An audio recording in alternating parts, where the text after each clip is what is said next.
शिक्षण PG college इसका मैं आभारी हूँ और यहाँ के कर्मठ और बड़े विद्वान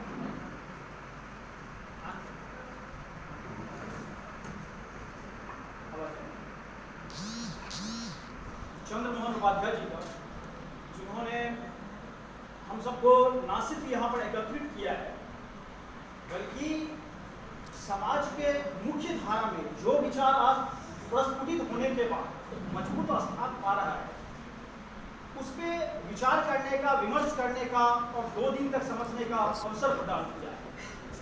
और जिस तरह से ये पूरा कार्यक्रम एक सुचारू ढंग से, कल से मैं यहाँ पर हूँ और जिस सुचारू ढंग से ये कार्यक्रम हुआ है, निश्चित रूप से आज मैं वही सुबह उनसे बोल रहा था, ये सब सिर्फ उनके लीडरशिप का कमाल है।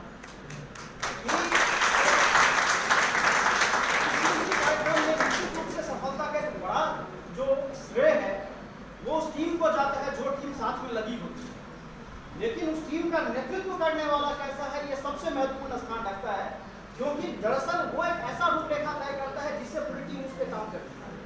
तो निश्चित रूप से मैं इस कॉलेज का और माननीय चंद्रमोहन उपाध्याय जी का बहुत बहुत आभारी हूँ।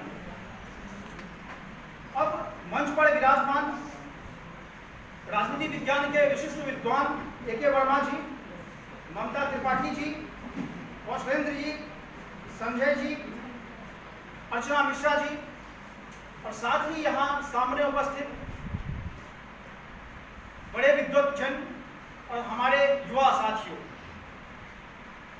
मित्रों, बाकी जो विद्वान यहाँ पर आए हैं वो अपने अपने क्षेत्र में काफी दिनों तक कार्य कर चुके हैं और इसलिए उन्हें पता है कि विषय के भी बारे में और वो चिंतन मनन भी करते हैं। लेकिन मेरा आज सीधा जो ये विचार है वो युवाओं के लिए है, क्योंकि मैं आज इस सभा में जितने लोग थे जो जिन्होंने अलग अलग समय में बोला है, मुझे लगता है मैं उसमें सबसे युवा हूँ और इसलिए मेरी जिम्मेदारी इस मामले में सबसे ज़्यादा है कि मैं आपसे सीधा इंटरेक्शन इस मामले में करूँ कि वास्तव में इतिहास होता क्या है और इतिहास की आवश्यकता क्यों है, हम इतिहास क्यों पढ़ते हैं।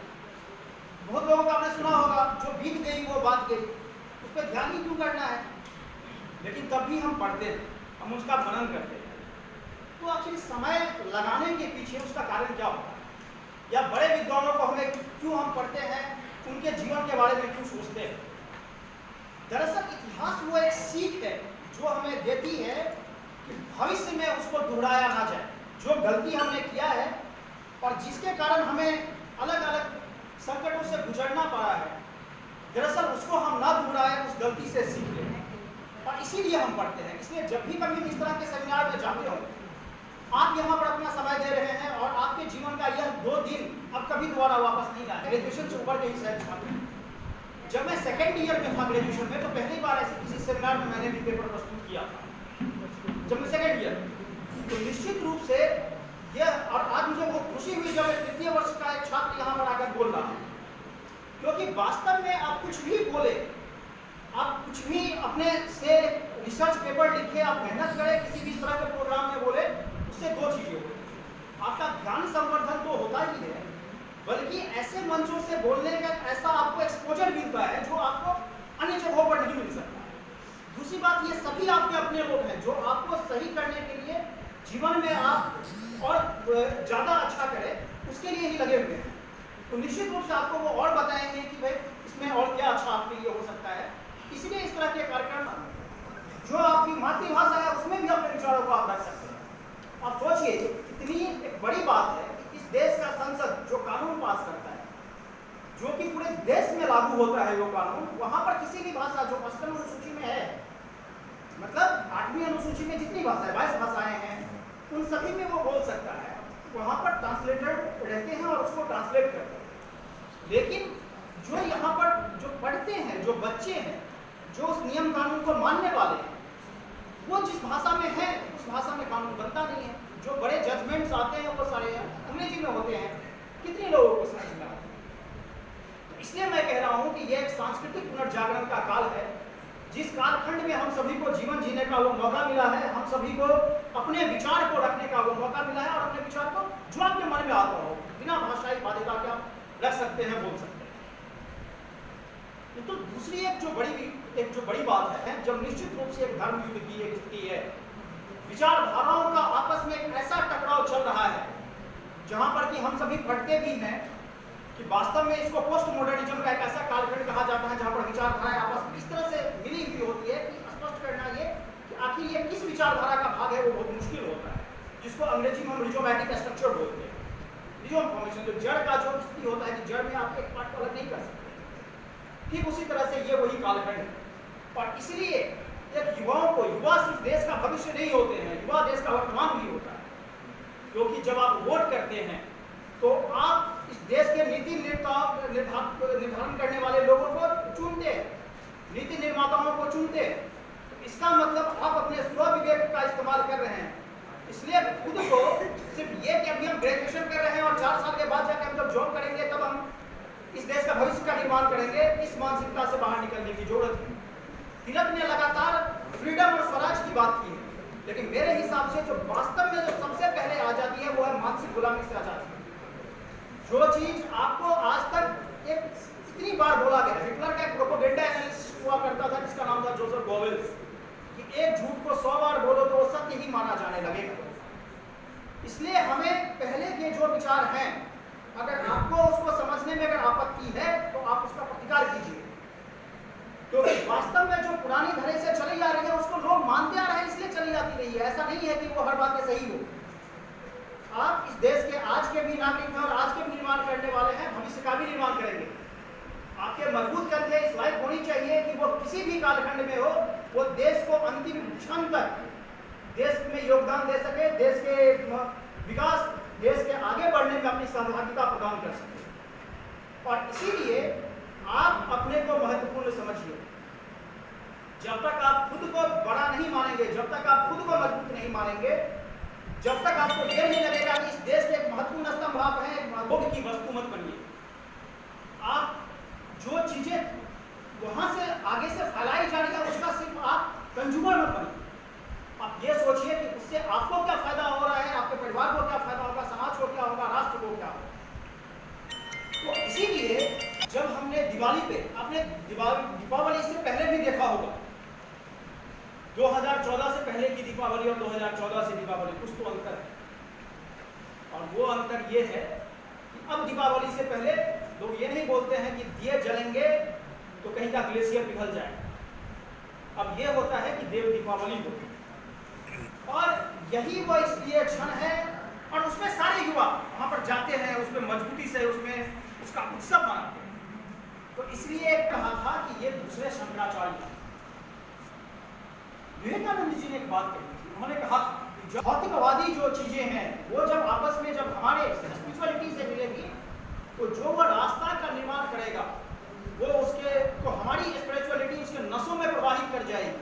हमारी ये ताकत है कि हमें अपने शक्ति पे यह विश्वास करना होगा कि हम में वो शक्ति है कि हम जीत सकते हैं। आप ये सुनते होंगे कि जब कोई हम बोलते हैं कि भारत विश्वगुरु था या भारत अभी विश्वगुरु बनेगा, लेकिन कैसे विश्वगुरु, क्या तुमने खोज किया है जीरो के अलावा?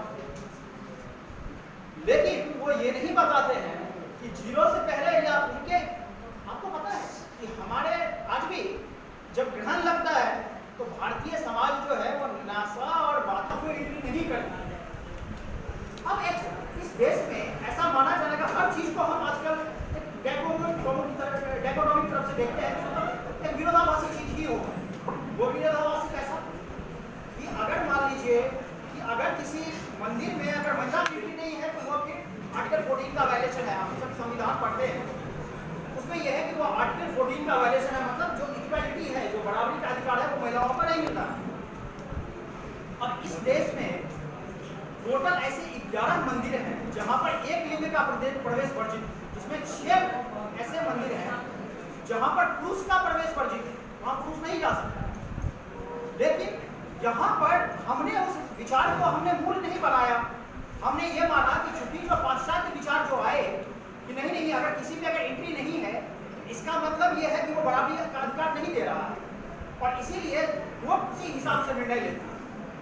वास्तव में कोई समाज तभी मजबूत होता है तो समाज जागृत होता है, और समाज को जागृत करने के लिए बहुत आवश्यक ये है कि युवा जागृत हो। और युवा जब तक जागृत नहीं होंगे तब तक ये सारे विचार भरे रह सेमिनार्स होते रहेंगे, ये सभी संगोष्ठियां होती रहेंगी। इसीलिए आप कैसे जागेंगे, आप कैसे उस विचार पर मजबूती से काम करेंगे, उसके लिए ही ये सारी चीज़ें चलती है। और इसलिए चाहे वो भारतीय संस्कृति का कोई विषय हो या फिर मान लीजिए अगर कोई महापुरुष हैं उनका विषय हो, वो इसमें पालन करना, इसमें समझना, इसमें सोचना उतना आवश्यक होता है।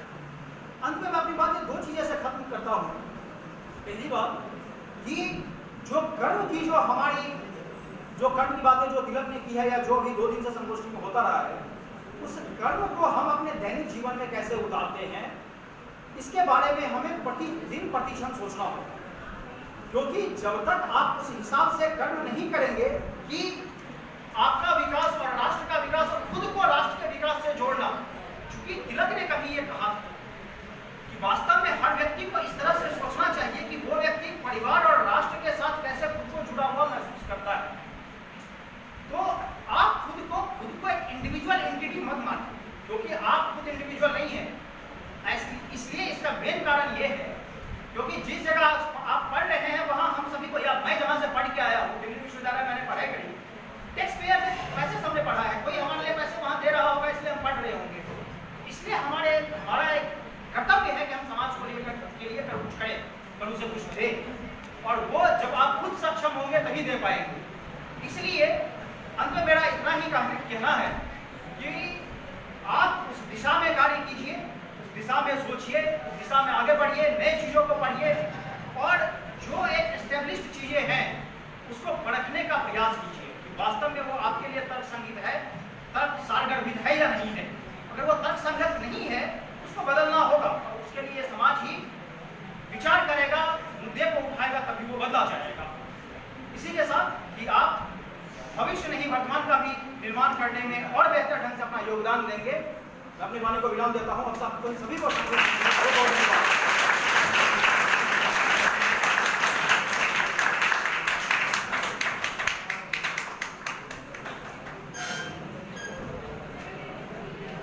धन्यवाद पीयूष पुष्कर जी।